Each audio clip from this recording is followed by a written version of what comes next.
talk with our next speaker, the speaker of this piece, Professor Vladislav Kravchenko from the National Polytechnic Institute of Mexico. And he will talk on a method for solving inverse Chern and scattering problems. Thank you very much, the Chairman. And first of all, I would like to thank the whole team of organizing this conference and for this opportunity to present here my recent work. So this talk is dedicated to a new method for solving classical problems, the inverse Sturm-Liouville problem on a finite interval, and the scattering problem. And first of all, I'm starting with the formulation of the problem. So, roughly speaking, the inverse Sturm-Liouville problem on a finite interval consists in the following. So, you are given two sequences of numbers, the spectrum of the Sturm-Liouville problem and the so-called weight numbers, or the normalizing constants, and you should recover the potential Q. So this is the rough formulation of the problem. More precisely, the inverse Sturm-Liouville problem is formulated in the following way. So given two sequences of real numbers, lambda n and alpha n, all distinct, the lambda n should be distinct, and alpha n should be positive.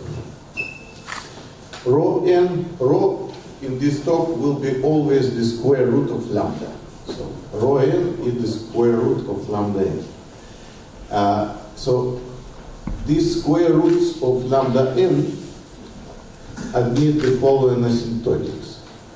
So they behave like n plus a parameter omega, which is very important in all this theory, divided by Pn, plus some sequence of numbers Kn, which is in L2 small, divided by n.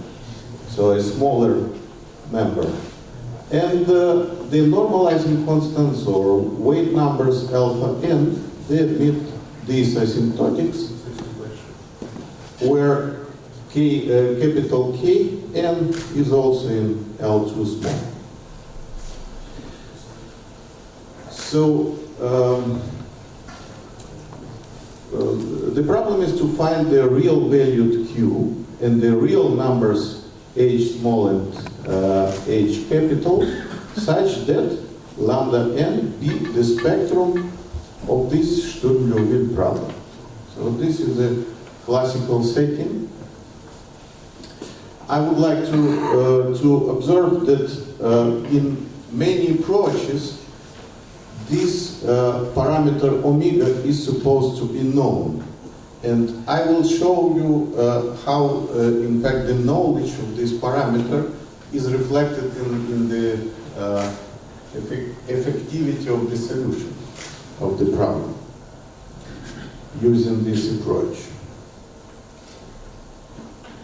So what are the normalizing constants, the weight numbers?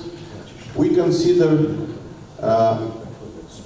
the function phi, which always will denote here the solution of this Cauchy problem. So phi is the solution of the Sturm-Liouville equation, satisfying these initial conditions. And alpha n is just the square of the L2 norm of the eigenfunctions of this phi corresponding to the eigenvalues. So this inverse Sturm-Liouville problem has a unique solution. All this is very well known, such that Q belongs to L2. This can be found in many books. I would like to recommend the book by Professor Yurko. So, of course, there are classical books by Marchenko, by Levitan, and many others. And this field is still very, very active. So, for example, some very recent results related with this work and under weaker conditions can be found in some recent papers by Arujunyan and co-authors. For example, of course, the non-self-adjoint case is very rich, which was treated, for example, in the talk by Professor Shkalikov here.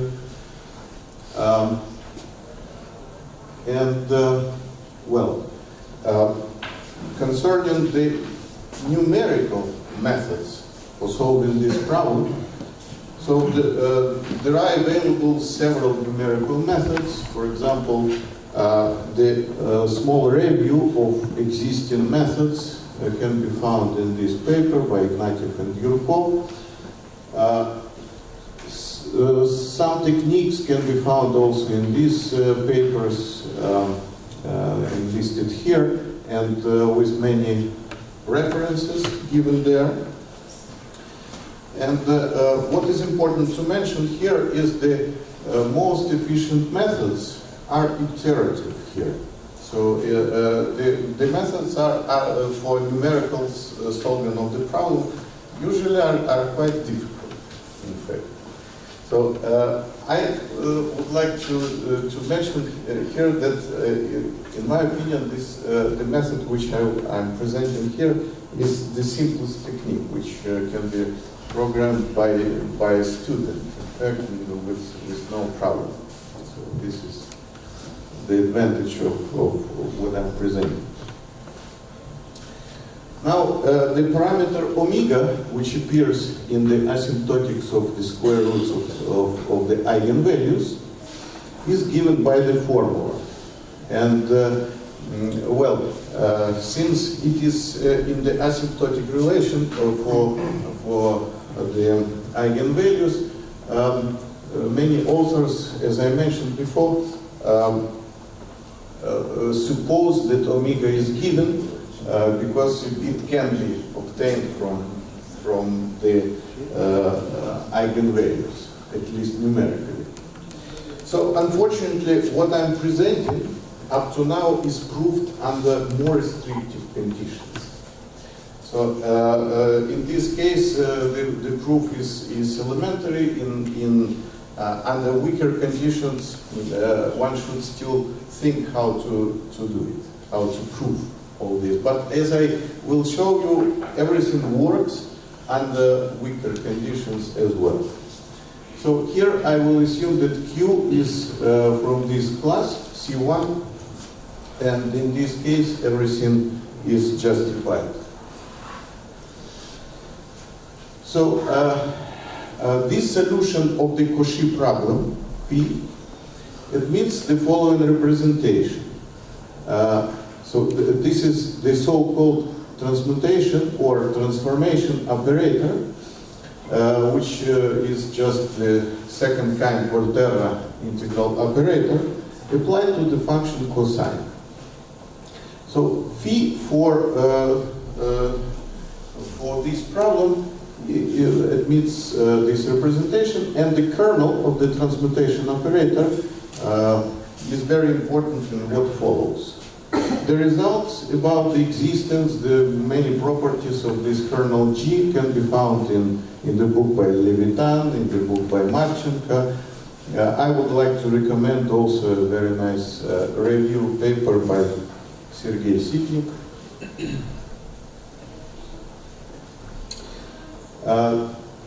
So the classical approach to this problem is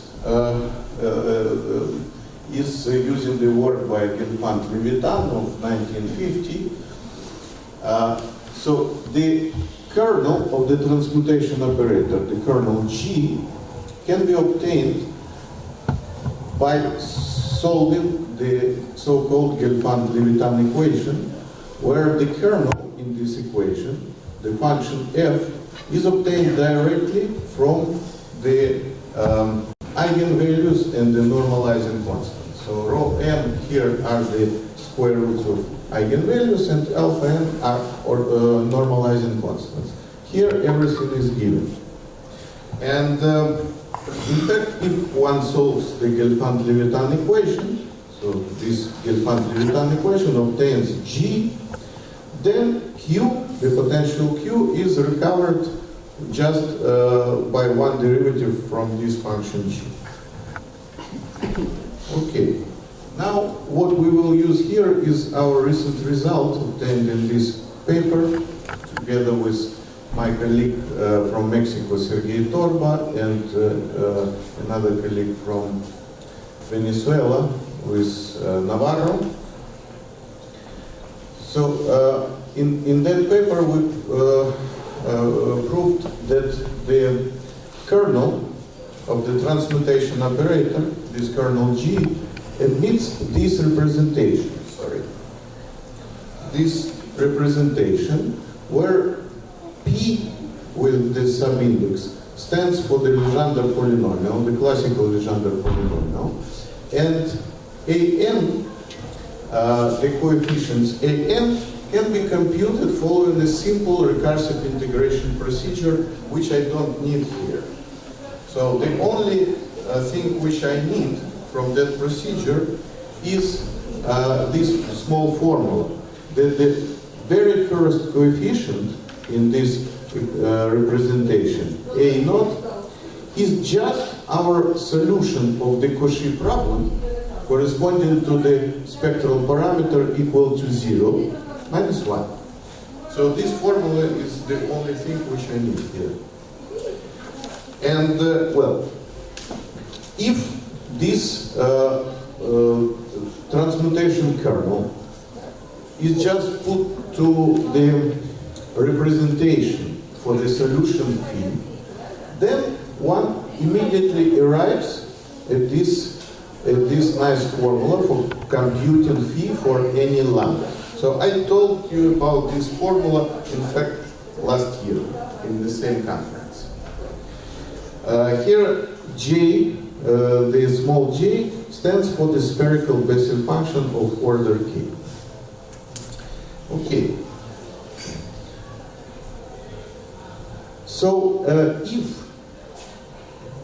if somehow we know the coefficient A naught, then Q, the potential, can be recovered using this formula. The number H small is obtained from this equality, and the number H capital, well, it can be obtained or from this formula or from this relation. Now, what happens if we just take this representation for the kernel K and substitute it into the Gelfand-Levitan equation? So the first step is just to do it, and so it is substituted here. We arrive at the necessity to consider these integrals. We use the explicit form of the kernel F, so we just integrate the Legendre polynomials with the cosine here many times and obtain the following. So this integral is just this series. Since Q is supposed to be that good from C1 class, then both G and F possess continuous second partial derivatives. And this implies, this is, well, using the classical approximation theory, that the coefficients AM and FM of the Fourier Legendre series of both functions, G and F, they behave at least like 1 over m to the power 3 over 3 halves when m tends to infinity. And this guarantees that everything here converges, and it's so no need to apply any more sophisticated techniques. Okay, so now the Gelfand-Levitan equation takes this form. And what we do now, we just multiply once more by the polynomial, by the Legendre polynomial, and integrate. So just very natural approach, and we arrived at the following theory. That the coefficients an satisfy this infinite system of linear algebraic equations, where the coefficients here akm have this form, and each coefficient akm in fact converges to this function. The right-hand side vector pk, b, so this, the elements of this vector have this form, and they converge to this function. And the most important here, that the whole series, which is written here, converges uniformly on the whole segment from 0 to pi. So, in fact, the Getland-Levitan equation is here, is this system of linear algebraic equations. Now, the numerical approach consists just in taking some of these equations, just truncate this system. Okay, so n for me will characterize the number of equations, and the other number, ns, will characterize the number of eigenvalues and normalizing constants really given. Okay, because we don't have the whole sequences, we just have some finite sets of these numbers. So in this case, we obtain an approximate system, and the numerical approach consists in the following. So given a finite set of spectral data, we compute these approximate coefficients of the system. So for a set of points xl from this interval, we solve this system. We obtain the very first coefficient a0 and compute q from here. So this is the whole stuff. Now, one example, numerical example, it was taken from this work. When q is a very good potential, it's an analytic function, sine of 2x, the exact spectral data, well, the exact, they are not exact because they computed numerically, but we have a very good method for doing this, so they are obtained using the method from our previous work. And now, look, this is the first illustration, numerical illustration of this method. So, what is shown here is the relative error of the solution of the Cauchy problem, corresponding to the lambda equal to 0, okay, computed with a huge number of the spectral data given. So here ns is 200, which means that I have 201 eigenvalue and 201 normalizing constant. And a small number of equations from my system. Okay? So this is the relative error, and we can see that in the whole segment it's at least of order 10 to -5, and just it's worse in the last point, in the end point of the interval. Using this, one can compute already q, and the corresponding numerically obtained potential q is given by these circles, and it can be seen that only in the end point here there is some problem with accuracy. Now, if we really know the parameter omega from the asymptotic formula for the eigenvalues, then it can be used in the following sense. For example, let us suppose that we have only 11 exact spectral data. So ns is equal to 10. We can just add any number of, let me call them asymptotic spectral data. Just the first two terms from the asymptotic, they are taken using the fact that I have this omega. And we obtain these coefficients of our matrix on the right-hand side of the system. In this case, you see, it's sufficient to recover the potential Q quite well. In fact, I don't compare here with other known works because, in fact, it's not that easy to make this comparison sometimes because different problems, so at least what I can tell you that it's better than what is available. Okay. In the end of the interval, it's we have here some accuracy loss. Now, my assumption was that Q was from C1, but I would like to show that even when it's not the case, the method works equally well. So this example is from this paper. Q has this form, and the recovered potential Q computed with a big number of spectral data given is recovered very well. If this number is small of spectral data given NS equal to 10, and we add this asymptotic spectral data to our representations, it's still recovered, but already not that well. But this, compared with the original work, it's better than in that work. Okay, still this recovering of the potential. Well, and the second problem which I would like to consider here is the inverse scattering problem, which is a classical also problem. Considered in the talk by Sergei Grutsky, the first talk today.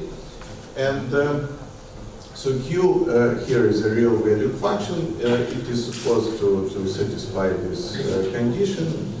And it consists in the following. Given so-called scattering data, so this is the reflection coefficient, a finite number of eigenvalues and a finite number of so-called corresponding normalizing constants, one should recover Q.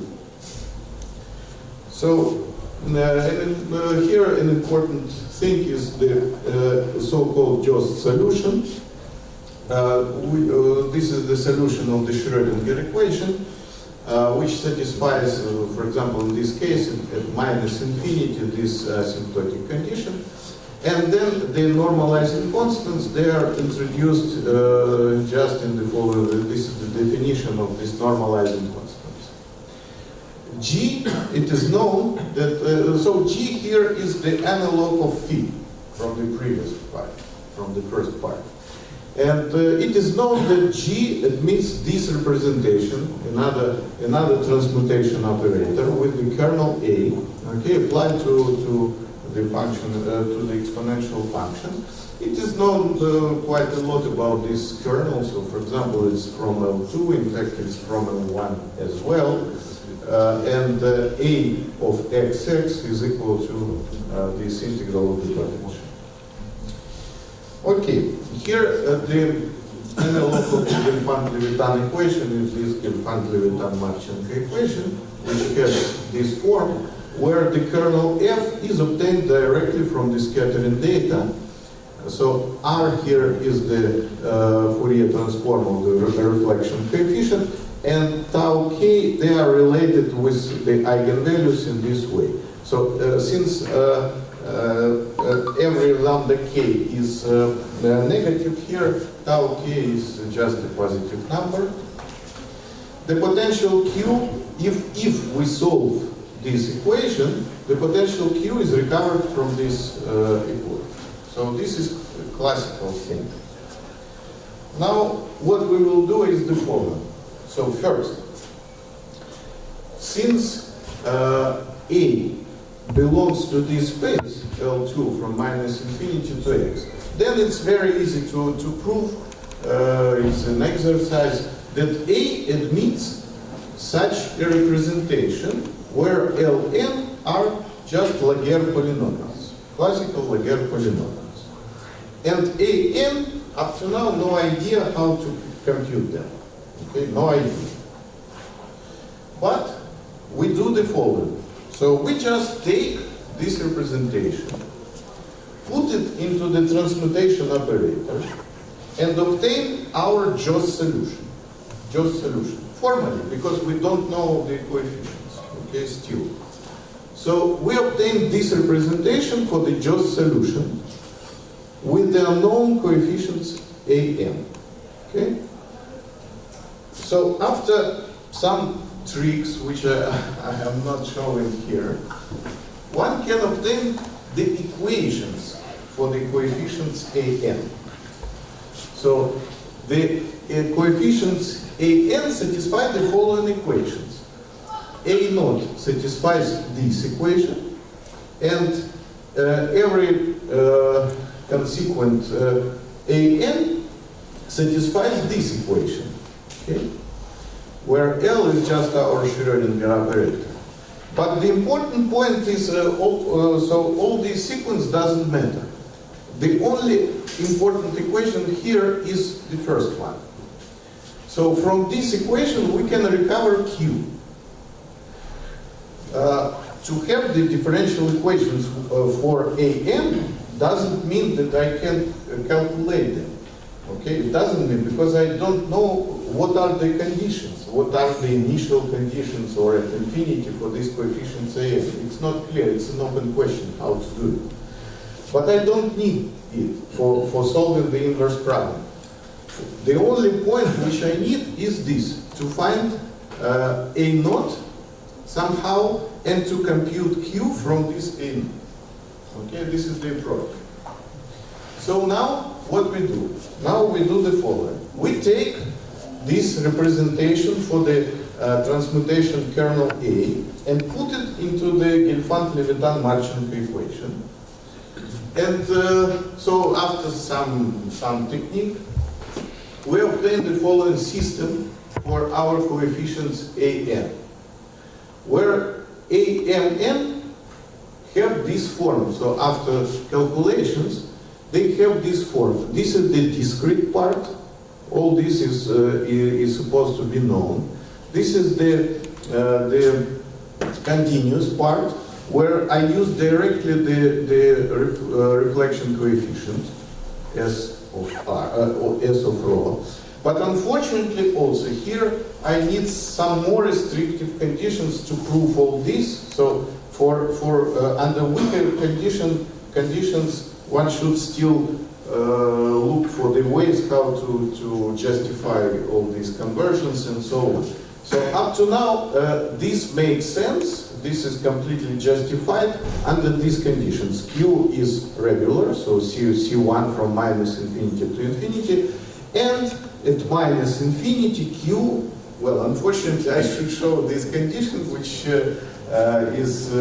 is too restrictive, but it is related with the velocity with which the coefficients from the Laguerre expansion converge. Okay, so thank you.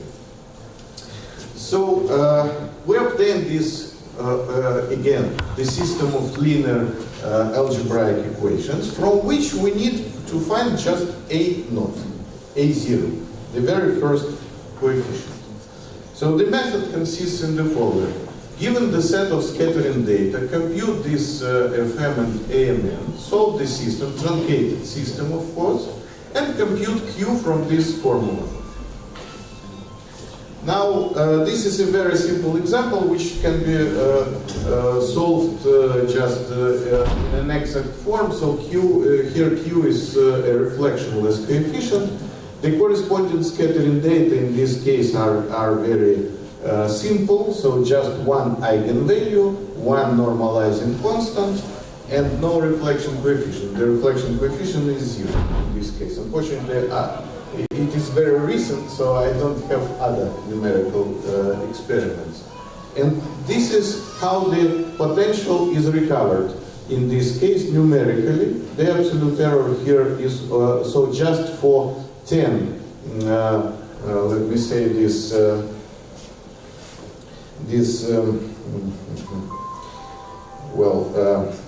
terms which are computed for every coefficient in my system, the absolute error is of order 10 to minus 2 here. If I take 20 instead of 10, then the absolute error reduces to the order 10 to minus 5. Okay?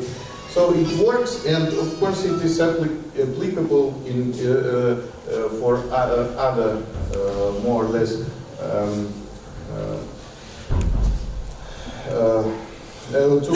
two other problems.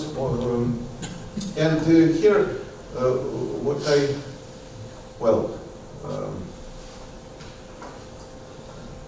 I think here I will stop. So thank you very much. Thank you. Questions, please, remarks, comments? If not, let's just thank our speaker again. Thank all speakers and audience for this part of the talk. And now we have one of the main attractions.